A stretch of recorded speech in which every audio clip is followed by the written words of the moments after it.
سن 6 ہجری میں حضور نے خواب دیکھا کہ آپ اور آپ کے صحابہ عمرہ ادا کر رہے ہیں۔ نبی کا خواب بھی وہی ہوتا ہے، اس میں کسی نفسانی یا شیطانی وسوسے کو کوئی دخل حاصل نہیں ہو سکتا۔ یہ بھی نبی کا خواب ہی تھا حضرت ابراہیم علیہ السلام کا، جس کی بنا پر وہ اپنے بیٹے کو لخت جگر کو ذبح کرنے کے لیے تیار ہو گئے تھے، اس لیے کہ نبی کا خواب وہی ہوتا ہے۔ تو حضور نے منادی کرا دی عام کہ اب ہم عمرہ کریں گے تو جو بھی چل سکتا ہو چلے، عام منادی تھی۔ اسے نفیر عام اس معنی میں تو نہیں کہیں گے کہ ہر مسلمان پر جانا لازم تھا، جیسا کہ بعد میں پھر کوئی 3 سال کے بعد غزوہ تبوک کے موقع پر ہوا، وہ بات نہیں تھی، لیکن پرسویشن کی حد تک، تشویق و ترغیب کی حد تک نفیر عام تھی کہ جو بھی چل سکتا ہو چلے۔ یکم ذی قعدہ سن 6 کو آپ روانہ ہوئے مدینہ منورہ سے، اور جیسا کہ آج کل بھی مدینے سے آنے والے حاجی جو ہے، ذوالحلیفہ جو جگہ ہے وہ 6-7 کلومیٹر باہر ہے، وہاں آپ نے احرام باندھا۔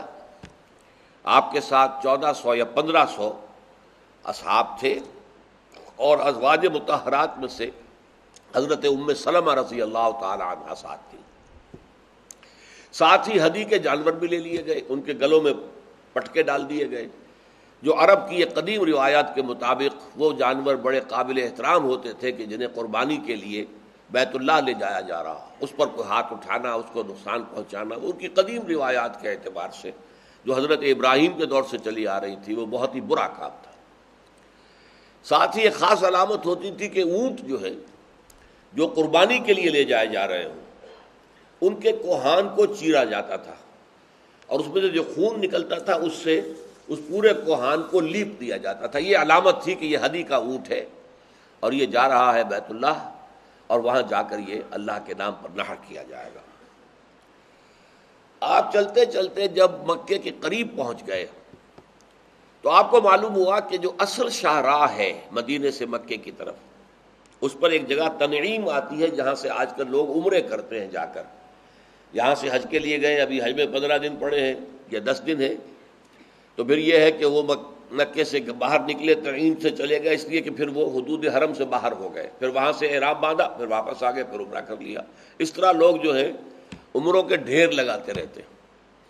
بہرحال تنعیم سے گزرتی ہے شاہراہ، اس پر خالد ابن ولید 200 سواروں کے ساتھ وہاں موجود تھا کہوں چکر میں ہے، بعد میں ایمان لے آئے، اس لیے ادب کرنا چاہیے، اس وقت تک وہ کفار میں شدید ترین تھے۔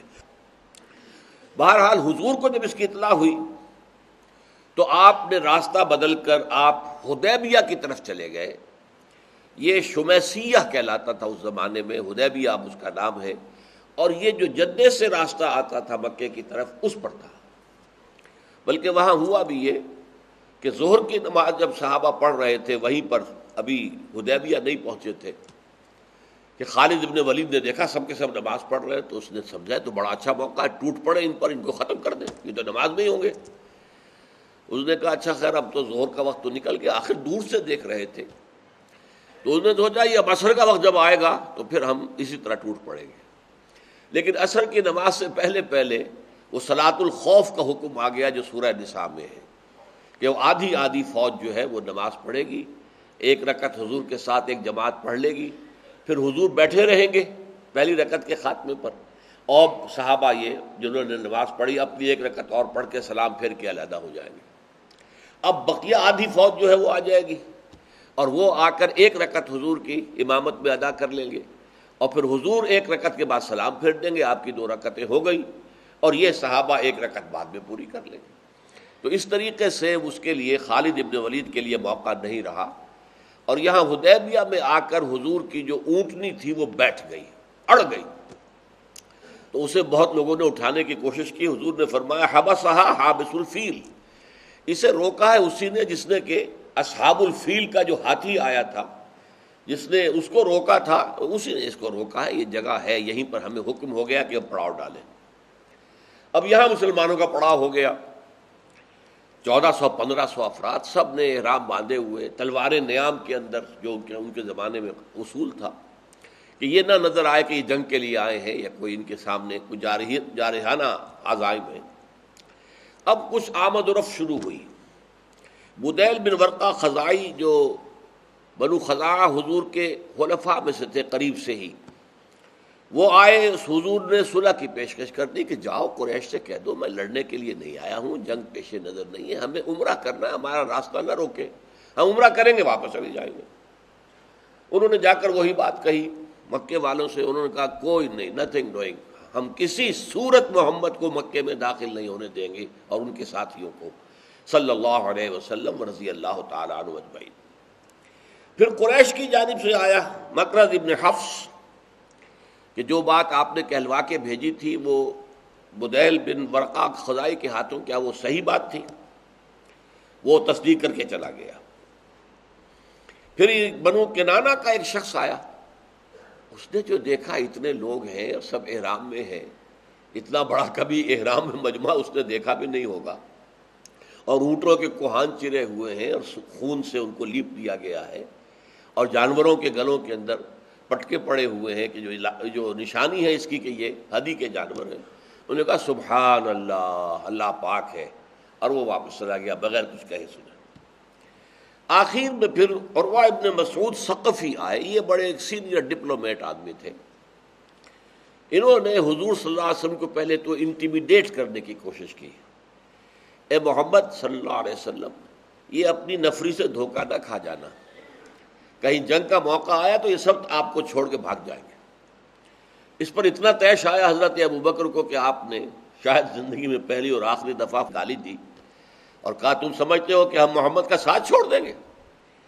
اس پر پھر اس نے پوچھا یہ کون ہے؟ بتایا گیا یہ ابوبکر۔ کہنے لگے اگر مجھ پر ان کا ایک احسان نہ ہوتا تو میں ابھی انہیں جواب دیتا، پہلے کوئی احسان حضرت ابوبکر نے ان پر کیا ہوگا۔ اس کے بعد وہ یہ کہ جب بھی حضور سے بات کرتا تھا داڑھی پکڑنے کی کوشش کرتا تھا حضور کی، تو اسی کے بھتیجے تھے مغیرہ ابن شعبہ جو مسلمان تھے، صحابی تھے، انہوں نے تلوار کا جو دستہ ہوتا ہے وہ ان کے ہاتھ پہ مارا، ہاتھ ہٹاؤ اپنا۔ اب یہ چچا سے کہہ رہا ہے بھتیجا، ہاتھ ہٹاؤ، محمد کی داڑھی کے قریب تمہارا ہاتھ نہ آئے۔ پھر اگر ہاتھ بڑھا پھر اس نے مارا۔ پر یہ نقشہ دیکھ کر جب وہ آ گیا تو انہوں نے آ کر کہا کہ میں وہ منظر دیکھ کر آیا ہوں۔ قریش سے کہا میں کسریٰ کے دربار میں بھی گیا ہوں، میں ہرقل کے دربار میں بھی گیا ہوں، میں نجاشی کے دربار میں بھی گیا ہوں، لیکن جو محبت، جو عقیدت، جو احترام، جو تعظیم میں نے دیکھی ہے محمد کے ساتھیوں میں محمد کے لیے صلی اللہ علیہ وسلم، وہ میں نے آج تک کسی کے لیے نہیں دیکھی۔ لہذا بہتر یہ ہے کہ تم صلح کر لو۔ اب ظاہر بات ہے، میں پہلے عرض کر چکا ہوں آپ سے کہ ایک ہاکس ہوتے ہیں، ایک ڈوز ہوتی ہیں۔ جو بڑے تھے ڈوز، سوچ بچار والے لوگ، سنجیدہ لوگ، وہ تو آمادہ ہو گئے صلح کے لیے۔ نوجوان جو تھے ذرا جوشیلے اور شوخ، انہوں نے اسکیم اپنی بنا لی۔ وہ کوئی 70-80 جوانوں نے طے کیا کہ رات کو جا کر جو پڑاؤ ہے مسلمانوں کا اس میں گھس کے جنگ شروع کر دو۔ بس جب ایک دفعہ شروع ہو گئی تو پھر وہ جو ہے وہ جنگ شروع ہو جائے گی، جو ہم چاہتے ہیں وہ ہو جائے گا۔